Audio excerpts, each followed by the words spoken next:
A complete beginner's guide to saving money.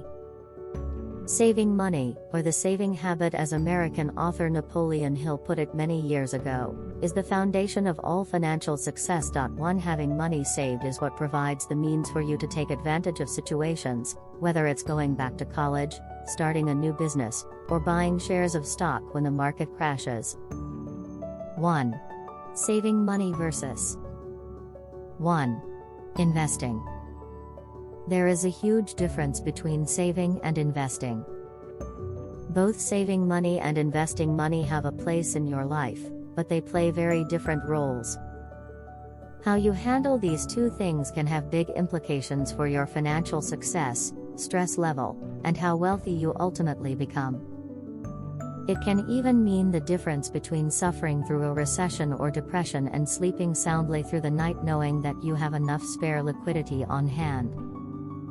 Saving money is the process of parking cash in extremely safe accounts or securities that can be accessed or sold in a very short amount of time.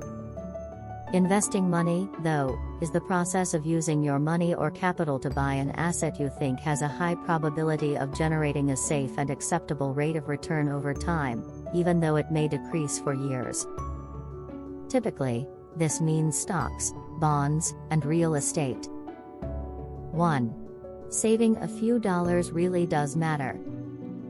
Even if you are committed to saving money, you may find yourself falling into the trap of spending an extra $5 here, or $10 there, thinking, it's not that much. I'll never miss it. Depending on your age, this could be a huge mistake. One of the cornerstones of saving money is understanding the time value of money, that is, the concept that $1 today is more valuable than $1 a year from now. This one money-saving tip could help you transform your balance sheet over the next 10 years as you free up cash to put into reserves. The longer your money has to grow, the better for you. 1. How much money you should be saving. Everyone knows that saving money should be a top priority, but how many people know the exact amount of money they should be saving? Most individuals mistakenly believe that saving more money is better, and saving less money is bad.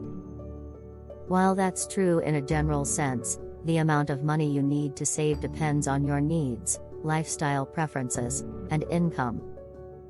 The amount you need to save and have available in the event of an emergency or golden opportunity could be very different from your friends, family, and neighbors.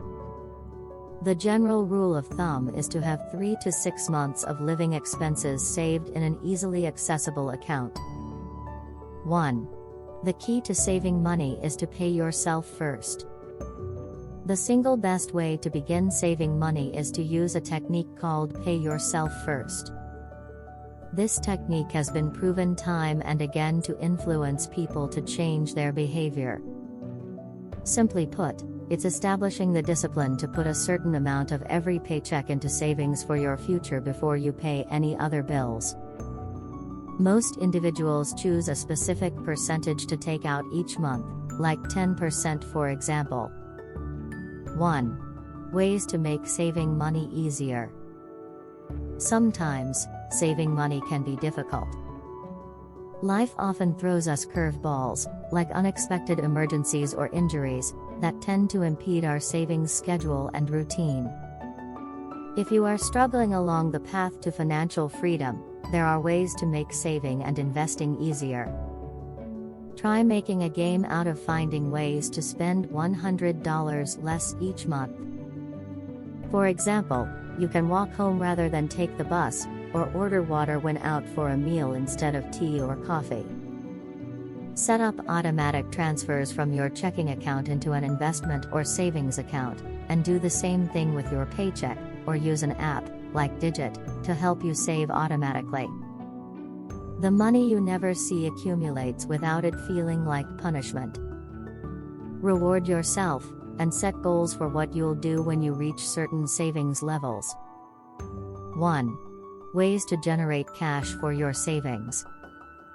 If you want to know how to get rich, history has shown that investing in strong businesses is a good place to start. However, you must first have the money to invest in these businesses, which means saving. To help you start saving money today, change your habits. One way to do so is to pay off your credit card balance monthly. Also, it's important to do your research and find a card that awards you with points for purchases that can be used to earn cash back. Consider getting a side hustle, adding a part-time job, or selling items for a little extra cash, and use that income for your investments. If you're creative or trying to declutter, there are plenty of online hubs for selling a variety of objects, including Etsy or Poshmark. 1.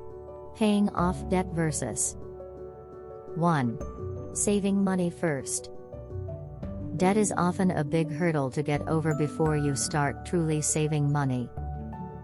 If your debt is charging you 15% interest, and you don't have much cash left over after your expenses, it's easy to see why saving money can be a difficult task.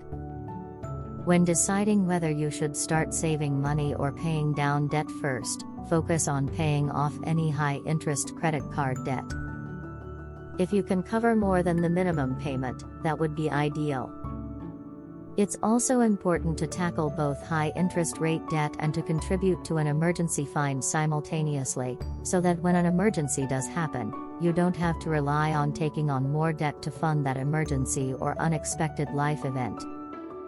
Store even $25 per month to begin establishing some emergency funds so you don't have to depend on using your credit card for all emergencies.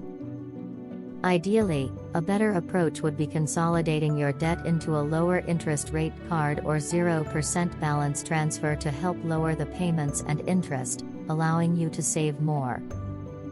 Low interest debt can be worth paying off slowly so you can get started with putting money away with the potential to compound over the long term for your retirement.